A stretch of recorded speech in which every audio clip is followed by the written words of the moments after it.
Why is Dagda a $29 card? What in the world has happened here? Make sure you guys smash the ever-living crap out of that subscribe button so you guys don't miss out more Oz content. So one more YCS has come through here, and we now have another chance to see what in the world happened here. And I kid you not, everybody, as of filming this, the lowest Dagda that I can pick up on the market is $29.94. Now, we talked about the Mjolnir lock.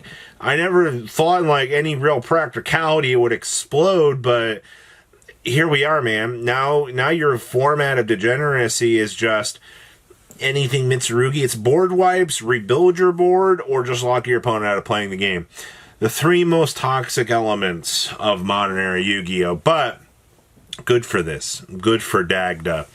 Finally getting a chance to be a $30 card. I would assume by the time that this video goes up and as the afternoon progresses, this $29 price tag is going to erode into something slightly more affordable. But holy crabobs, Batman. This is crazy. Mjolnir is also being picked up for some reason.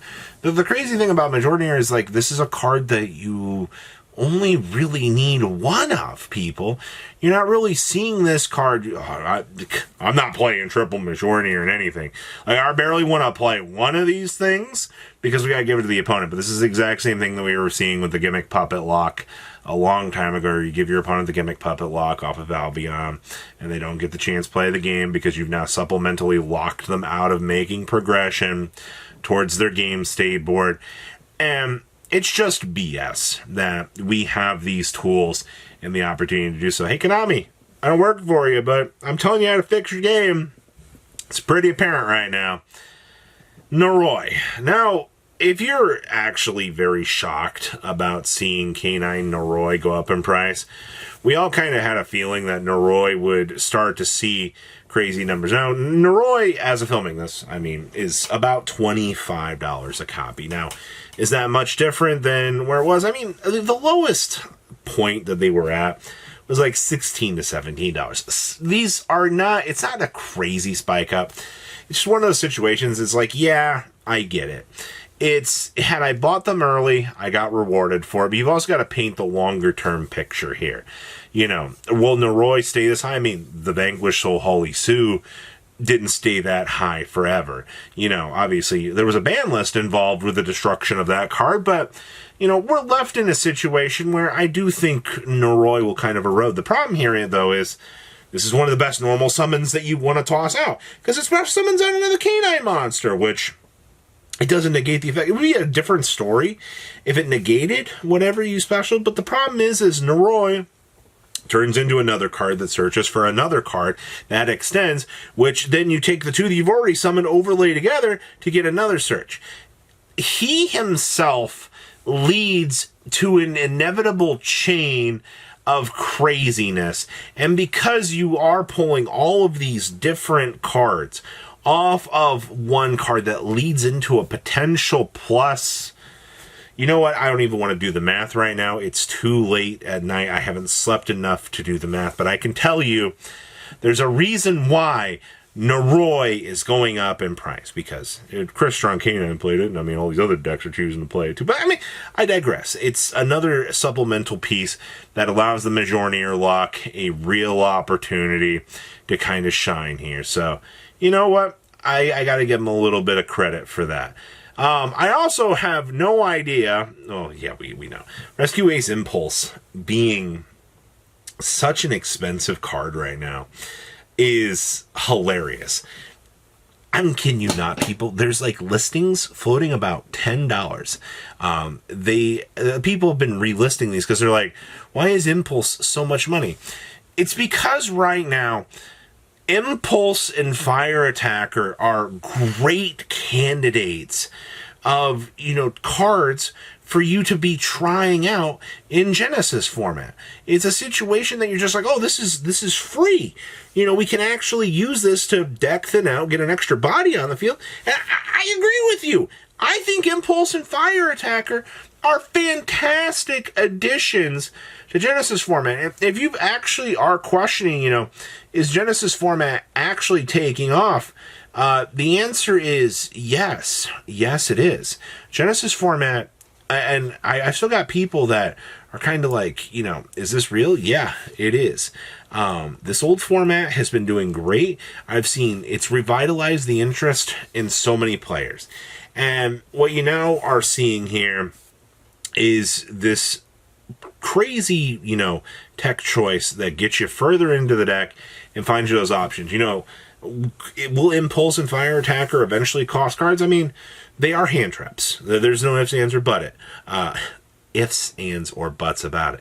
They basically operate on the same axis as that, and that's a very important thing to be understanding is, these cards are getting the job done. They are digging further in, and they're doing a good job at it. I assume that once we get more info out of this weekend's Genesis event, that we're going to have more people scrambling to see what they can do. Revolution Synchron. Does anybody want to tell me why both Revolution Synchron, all three Revolution Synchron copies on today's market are basically $8 a copy? Duh. It's a Synchron. It promotes the ability to synchro summon easier. It's a call up to our dear old friend out of Genesis format here. Revolution Synchron is, depending on the pile of cards that you are wanting to choose to play, this ends up being one of those, honestly, kind of fun cards.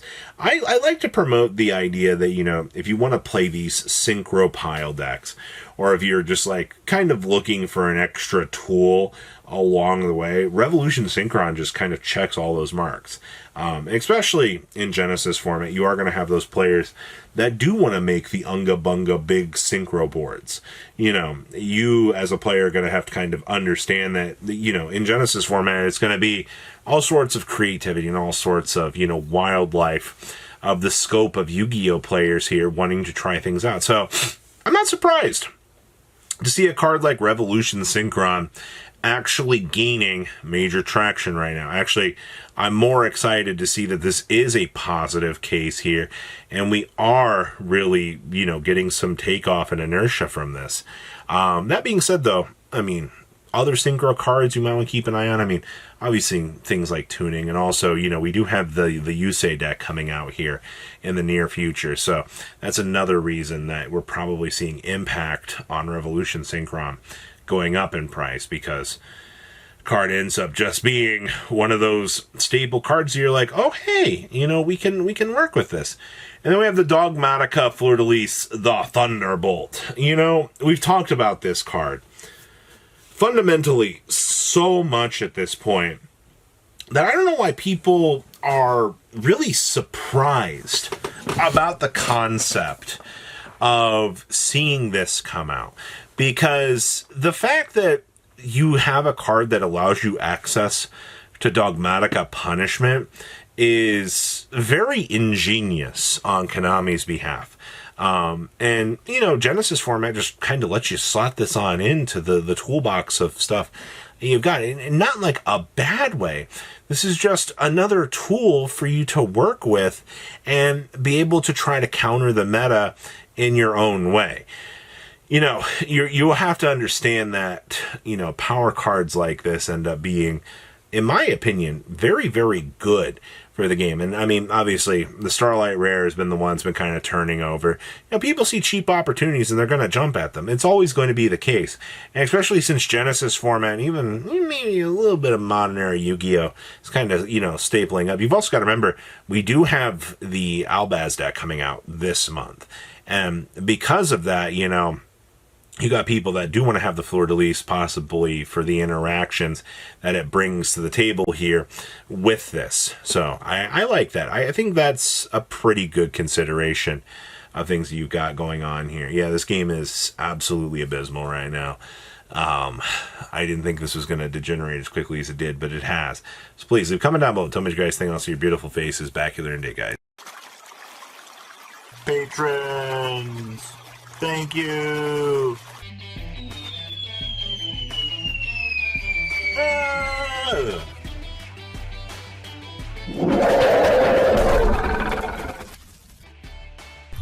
Thank you so much for watching. Check out these other videos.